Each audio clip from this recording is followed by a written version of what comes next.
Let's talk SpaceX. Hello, everybody out there. Today, we're going to talk about SpaceX, what's happening. I know you've heard about it. Let's dive right into it. But first, I'm Jerry Citarella. This is Grant Moulton. We're with Prosperitas Financial. We're a very, very well-established financial planning firm.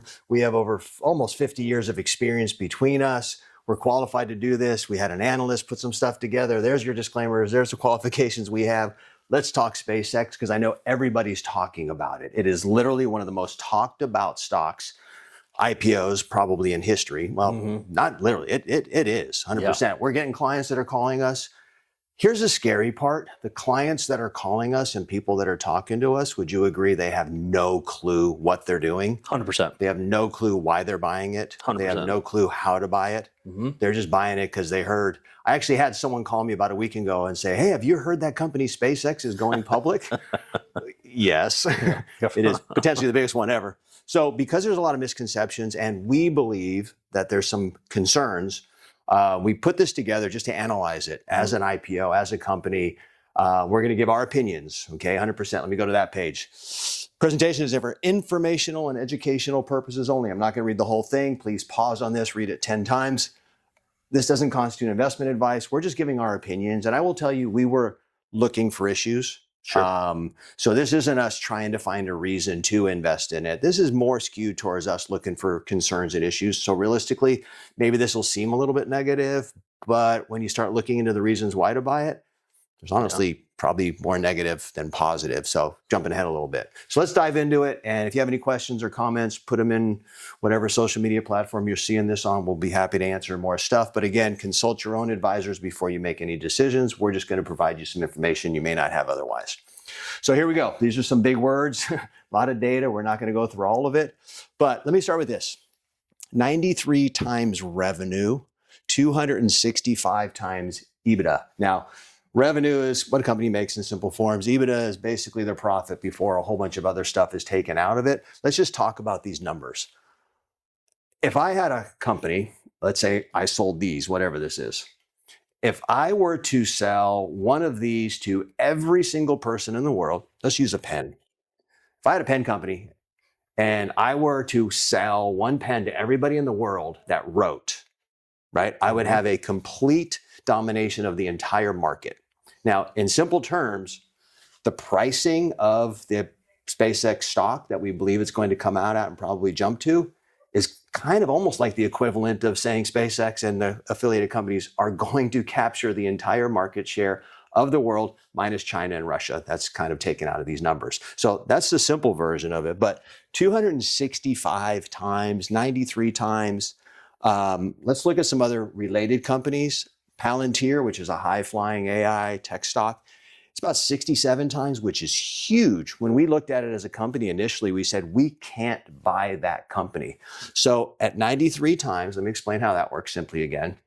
We are assuming if I own a business and I have profits in 1 year, I'm going to sell the company for 93.7 times that. So you're going to buy my company based on a price, assuming 93 times what I'm actually making per year. CoreWeave, another company, 9 times. NVIDIA, which you all probably know, NVIDIA is about 21 times. That's a high-flying, high-outlook, very, very aggressive growth stock that has a high valuation at 21 that people think is a little. Tesla's at 16 times. We know the volatility there. This one's going to be coming out around 93.7.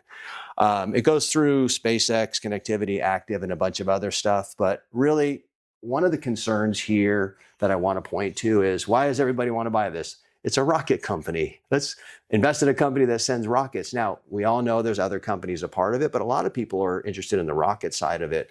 The majority of the valuation that this is getting is based on the AI enterprise. Now, one of the most competitive markets right now, ever changing.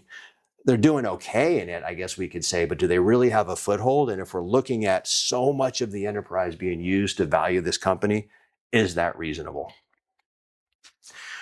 So when we look at an IPO, Warren Buffett's got a great quote. An IPO is like a negotiated transaction. The seller chooses when to go public, and it's unlikely to be at a time that's favorable to you. Think about it this way. If you own real estate, if you own a home, when's the best time to sell? It's when the market's hot. You're going to sell when it's most beneficial for you to sell that home, not for other buyers out there. So what an IPO actually is, the primary function, it is a liquidity event for insiders, the founders of the company. And what they're trying to do is raise capital for the company. When we look at the 7% cartel, is what it's known as. Hey there. Meaning, so there are banks that are going to be underwriting this. And underwriting has been fixed at a flat 7% for years. So they're looking at generating about $70 million in fees per $1 billion that they have out there. There is a lot of incentive for these banks to be selling SpaceX stock. So the allocation system, the hot IPO shares, they actually go to the institutional clients, which again are generating about $15 million a year in commissions. You mean so I can't buy it before it opens? No. Oh. But the retail investors, you get to buy it after in the aftermarket, after the pop, so to speak, has already occurred. There's some information asymmetry that we look at. So there's commissioned research and a curated roadshow that has sort of artificially engineered the demand for what we see. And it's not a genuine price discovery in a competitive market that we're seeing. And then long-term reality, IPOs are historically known for underperforming normal companies about 20 to 30% over that first 3 to 5 year period that it becomes available. On this screen, so the total addressable market. So it's a ceiling, not a forecast. Why is this important? The total addressable market is where the valuation from SpaceX is coming from. Now, when we look, the next layer down is the serviceable addressable market, and then we have the serviceable obtainable market. What does this mean? The total addressable market. So theoretically, this is if I were to capture 100% of the market share. If I'm able to sell to everyone out there except Russia and China. The serviceable addressable market is a realistic subset of where I can actually sell this product. So for example, if I have an ice cream shop, this assumes the total addressable market, I'm selling ice cream to everyone except Russia and China. The serviceable addressable market is, okay, I'm located in Orange County, California. I can probably sell and ship to within, the continental borders of the United States, maybe Canada, maybe Mexico. The serviceable obtainable market is, okay, I have a storefront here in Orange County. Who is likely going to be coming in and using and getting my ice cream? So those are going to be the three markets that help derive the valuation of the IPO. Now, when you look at this is a kind of simplified yet still complex explanation of how they get to the valuations here in a different way. The total addressable market for this is about 28.5 trillion. That means, again, if they had everybody in the world using their products or services, minus Russia and China, the serviceable addressable market, 1.62 trillion. So who's realistic? And then the serviceable obtainable market is 160 billion, assuming over 10 years they capture 10% of the market share. Now, the revenue projections on that are 50 to 80 billion. The multiplier using 20 to 30 times would take it to a 1 to 2.4 trillion dollar valuation. It's likely going to open in that area, maybe potentially on the high side, but if you actually do the math that you would do doing an analysis of a company profits and whether or not it makes sense to buy it, you're buying it based on some pretty big assumptions, making the assumption that they're going to capture, well, let me rephrase that, making the assumption that they've already gotten the revenue, which this kind of optimistic valuation says would maybe take them 10% of the market share over 10 years. So again, it's just really saying that it's valued really, really high. And we're having trouble finding anybody that disagrees with that. The one thing that you will see if you search the internet enough is everybody's kind of agreeing it's high, but I think FOMO is kicking in and everybody just doesn't want to miss out. And that's fine. Put a couple bucks in if you want. That's your prerogative. We just want you to understand it a little bit better. We're going to skip through this stuff. We're just a lot of penetration assumptions. There's serviceable articulation. It doesn't really make a lot of sense. The funnel from TAM to revenue is entirely absent. That's important. Okay. So when you get here and it talks about SAM, here's the opportunity, and then it breaks it down. there's really no funnel if you look at their S1, which is the filings that they have to file for becoming a publicly traded company going IPO. There is no recognizable or no, I guess, really viable funnel that they reference to say how they're going to get to this, but somehow the valuations are there. So put it plainly, here's a company with a lot of hype. I guess they have a plan. There's some areas where they're doing well, but the reality is it really worth what it's probably going to open at, and you're potentially going to buy the stock at? Yeah. So here's a concern as well. The space piece, which is again the exciting part. We want to own a piece of launching rockets. 2.6 billion 2025 revenue, negative. It's not public. We don't know all the details, but we know they are losing money. Capital expenditures are 3.8 billion. Okay. The connectivity, this is a piece that's nice, and part of the excitement of this is that it's not just SpaceX, the space company, the rocket ship company. You're also getting a piece of some other companies. And I think Starlink has some great potential. I think it's doing well, 11.4 billion, 7.2. Capital expenditures are reasonably low relative to it. It's a real company that's got a 63% margin and they're making money. 1.6 trillion of the total accessible market. Go back here, rocket, if they get the total accessible market, would be 370 billion. So where's this valuation coming from? Well, primarily AI. Okay. XAI, Grok, X platform. Now, would it be safe to say that, let's just assume Grok was the leader today? Is it safe to say they're going to continue being the leader? I think I'm on my third everyday AI platform. So I don't want to say they're bad. I just want to say, is this reasonable to expect that high level of their total accessible market driving so much of the value of this, or the projected value coming from this? And they're also losing money and spending 61% of their money on capital expenditures. I mean, it's a high, intense spending venture for some great potential, but they're basing it on capturing pretty much everybody using their AI. Sure. It's just a very, very lofty number. So this is another way to look at it, a little bit more visual. The total accessible market here, again, excluding China and Russia. AI enterprise applications, which is this, the blue or purple ones are all one thing. That's the majority of this. And if you look down here and we want to analyze the credibility of these pieces based on the valuations, the AI enterprise is very low and the orbital AI is speculative. AI digital ads is low to medium.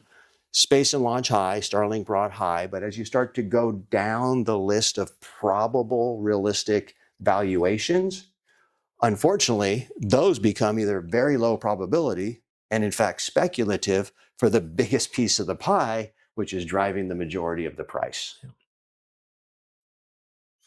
So when we look at this is actual pages from SpaceX's S1, okay?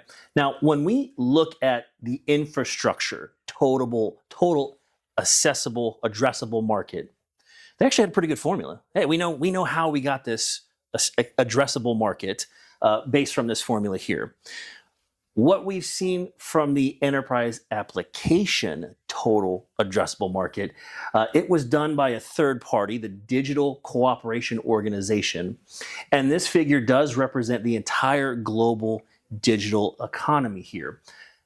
With as big as this number that they're throwing out here, we're a little concerned that they don't really do a good job explaining how they got there. We're down here, and we had a formula. We kind of know how we got there. And if we look over here at some methodology that was used, again, the space, Starlink, like Jerry touched on the previous pages, there's high profitability margins in there. Starlink Mobile, the AI infrastructure, there's some medium chances of some profitability, but the AI enterprise, man, it's still very low. As Jerry pointed out, there's no funnel to show how they're getting these numbers. There's no SAMs, there's no serviceable addressable market that they've been able to identify for themselves. And the entire economy here is used as the total addressable market. So conclusion, when we sum all of this up, If we look at the structural valuation, the IPO mechanics, remember the IPO is a structurally optimized for the moment of sale, not based on long run fundamental values. To touch on it again, that 7% growth spread across the board, we're looking at significant fees on $1 billion, and they're trying to raise like $75 billion. Who knows? So there's a lot of money to be made from these banks. The total addressable market valuation, again, Jerry kind of walked through how we get there, but what we saw from the S1, it's still not completely clear on how they got these numbers. So there is a bit of things behind the scenes that we're not completely aware of. The retail signal, again, these 21 banks, remember, these are underwriting the entire amount of the IPO that we have here. So there is a lot of money to be made.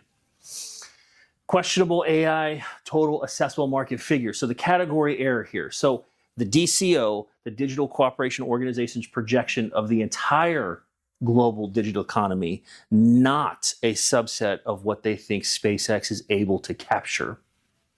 Zero funnel construction. I think we've said this 3 or 4 times. It's very difficult. It's not transparent to figure out how they're going to get 10% of that serviceable market every year for the next 10 years. There's no outline for it. And by their own admission, this is a speculative investment here. The S1 itself warns that the orbital AI compute satellites may not achieve commercial viability. So when you're considering purchasing SpaceX, remember, whether you do or not, we're not saying it's a good company or a bad company, just know that there are some concerns that we have seen behind the scenes to offset all of the loud noise we're hearing in the media. Could you call that hype? You could. So our theories, okay, we're going to summarize this now. If you've hung in here this long, we appreciate it. Well, you know what? I don't know if I say we appreciate it. We're not doing this for us. We're doing it for you, so you appreciate it. Our theory is we don't think this IPO timing is a coincidence. We believe institutions sense a market high. Remember Buffett's quote. Yep. Like you said, you're never going to sell your house in a down market. You're going to sell it in an up market. Right. And you know what? If there's let's just say you have something very unique about your company or something mysterious, or maybe a celebrity used to live there and you can raise the value and you go, wait a minute, I'm going to go into a bidding war. If there's something unique, something mysterious, something interesting, and enough people want it, basic supply and demand, and they're squeezing every ounce of juice out of this one is what it looks like. We think institutions are taking advantage of the financial system, using hype, valuation practices, et cetera, to raise as much capital as possible. I'm going to add a word in here, potentially at the expense of retail shareholders. We're not here to say if you do this, you're going to lose, you're going to get in trouble. There's just some indications here that maybe the people that are pushing this don't care about you, Joe Q Public or Jill Q Public, as much as we'd like them to. There's regulations in place. There's only so much they can do, but the reality of it is hype is a powerful thing, especially with the world of social media. We don't believe any institution that exists today believes this valuation is sensible. Now, relevant, viable, honest. We haven't found anybody who can look at these numbers and go, whoa, this makes sense. It's totally there. It's more about, well, buy it because of the future. Buy it because of the potential. Buy it because of this. Buy it because you don't want to miss out if it goes crazy. Are those really reasons to buy a stock? We'll talk about that more in a second. And the last thing here, 2 pieces I want to touch on. Inclusion in the S&P 500 index can hurt millions of passive investors. Okay, now, we didn't even touch on this, but the S&P 500 is 500 stocks, which are big companies. They're rated, they're followed. Basic rules to get into the S&P 500 there's a whole bunch of them, but one important one is they have to have positive earnings in the recent quarter and aggregate positive earnings over the previous 4 quarters.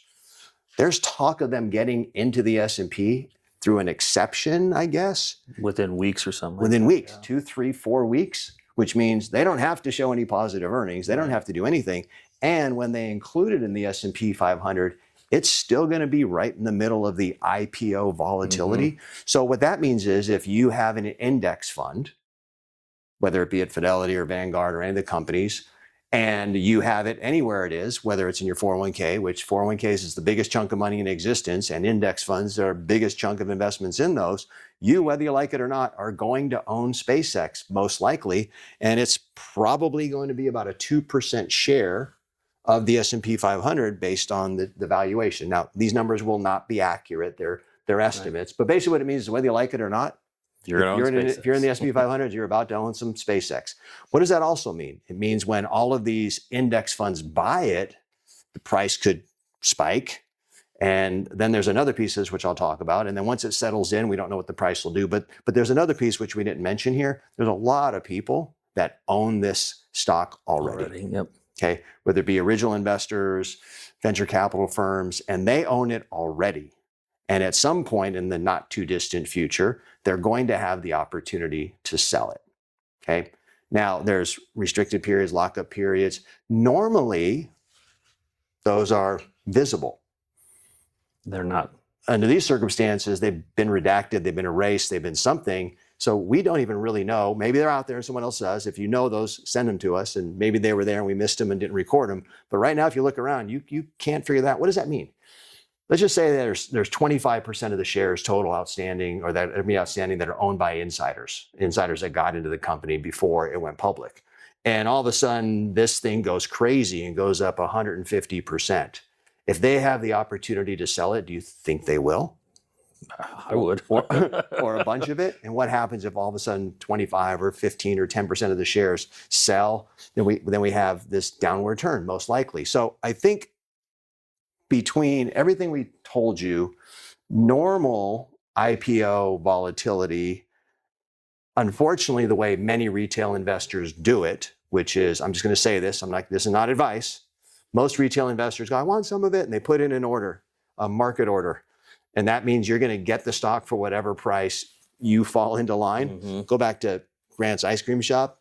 If you just go run in line, if he has the total addressable market at his ice cream shop, and there's thousands of people in line, and the price goes up for every person that buys it. I'm selling, yeah. And you just happen to walk up and go, I guess I'm going to get in line here. Well, you don't have any control of your price. You just get it for whatever it is there.